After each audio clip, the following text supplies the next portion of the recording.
Oh, my. I thought I was going to get out and get my run in before the storm hit. We have a winter storm today. It's an ice storm. So what happened is I didn't time it out like I thought I was going to. I got up earlier than I had been getting up. And that's because I've been waiting for the weather to warm up before I go out on my long runs, or any run for that matter. But today I thought, well, I'm going to go out and hit it a little bit earlier, try to get ahead of the storm. And it was supposed to come in around 10 a.m., something like that. But an hour into the run, it started to rain. And then it's cold. It's like 28 degrees, even though it's raining and not snowing, but it's hitting the pavement. And with the wind gusts and so on, it's freezing up. So I've got black ice everywhere. And I'm wearing the Adios Pro 3. And if you know those shoes, they got a slick bottom to them. So, but I started out going in one direction. I ended up having to turn around and come back because I ran into just a sheet of ice. It was horrible. So anyway, that's kind of description for the long run today. I'm going to go in because I am frozen. I don't know if you can see it on my jacket or not, but I'm covered in icicles. So I'm going to go in and stretch out, get a warm shower, and just kind of relax for a little bit. All right. Let's get to it. Oh, Bella, it's way too cold to be out here today. Hey, let's go inside. Yeah.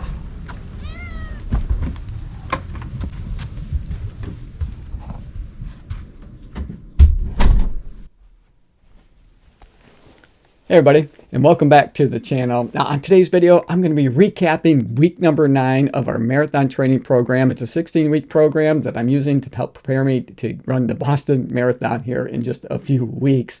It's hard to believe how quickly time goes.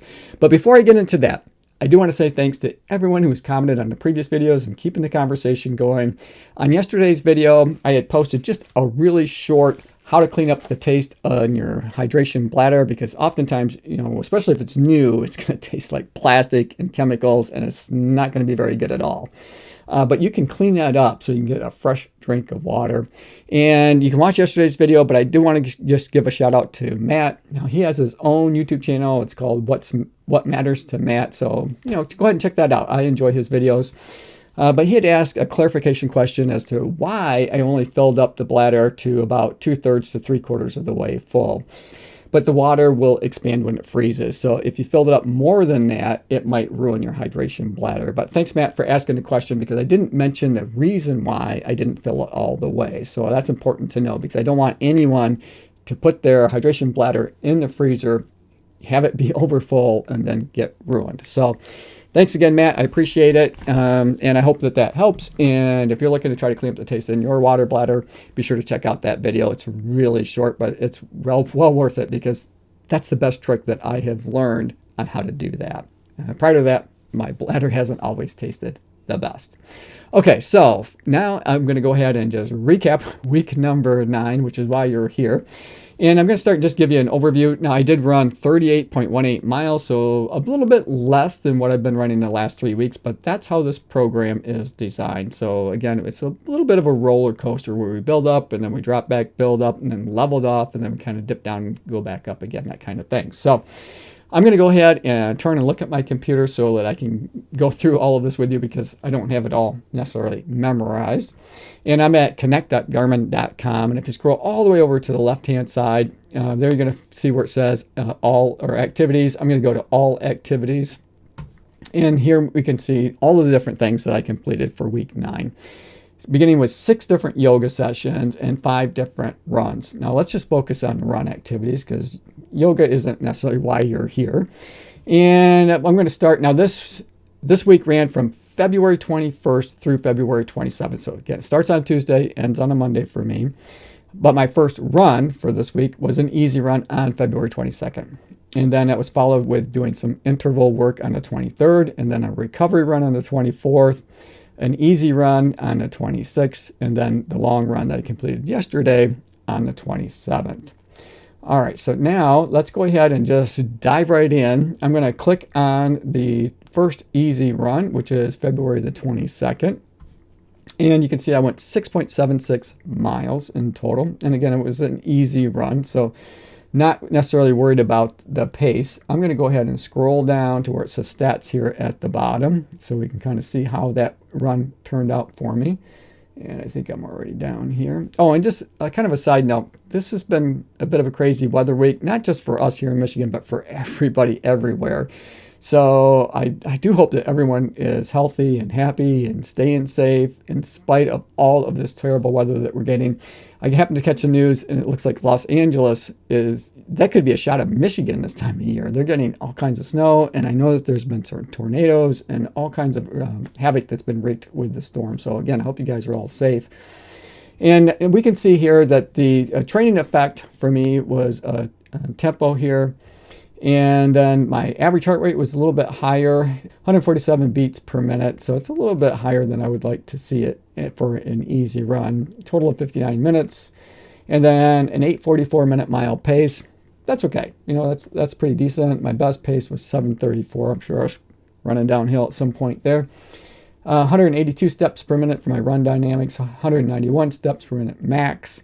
And then we can see, and again, I like to look at that ground contact time between my left and the right just because it's been a little skewed, but you know, that's pretty close. 50.9% of the time on my left and then 49.1% of the time on my right. Oh, I get so distracted so easily sometimes, you guys. I apologize. One of the things I started to mention when I got off on talking about the weather is that because of the weather and the different workouts, I ran in, I think, 4 different shoes this week. So I ran in the Hoka Speed Goat 5, the Hoka Tecton X, so some trail shoes on those really cruddy days when there was a lot of ice and snow. But I also ran in the Nike Next Percent Tempo, and I hadn't run a lot in that shoe, but that was a fun run to take it out on.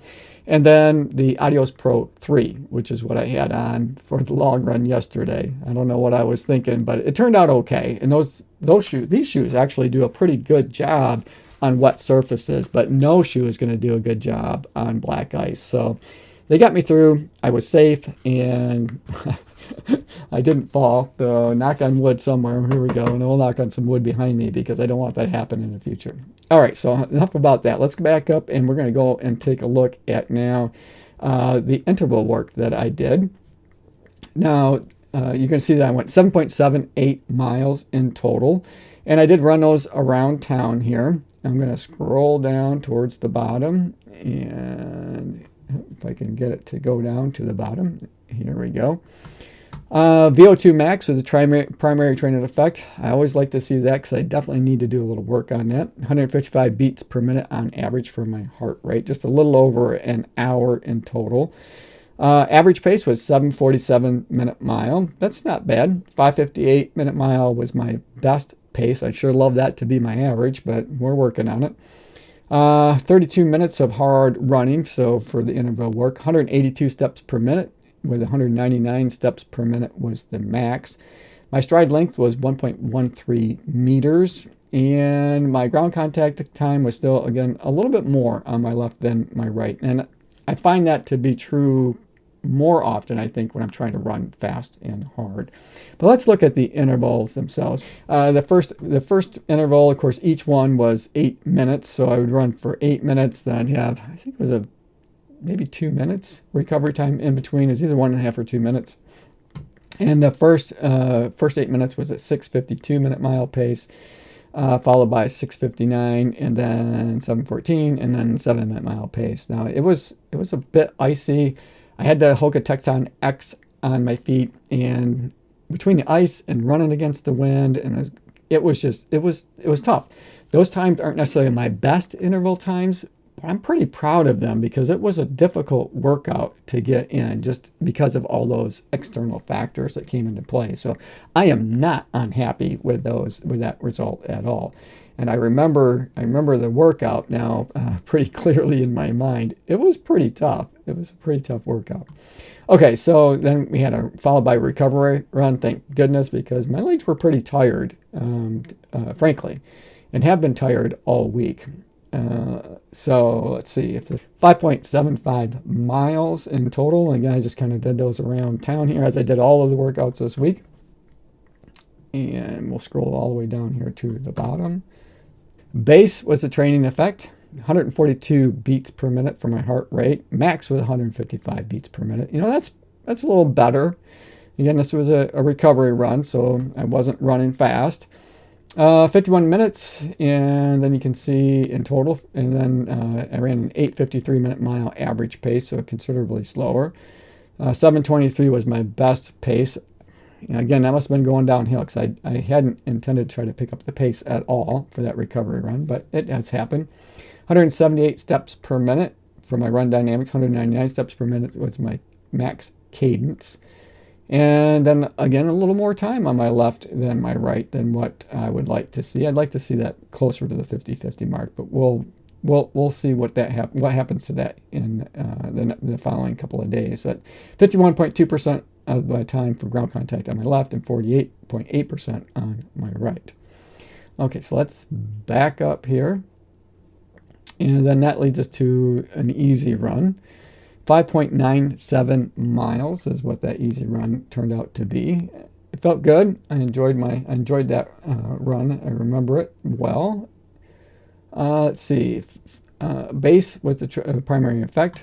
Training, 142 beats per minute for my heart rate. 150 beats was the max. And then 8:29 minute mile pace. Not too shabby, So if you look at my heart rate and look at my pace, that's getting much closer to where I want it to be. And it felt pretty easy out there. So it was 40 minutes and then 10 minutes to cool down.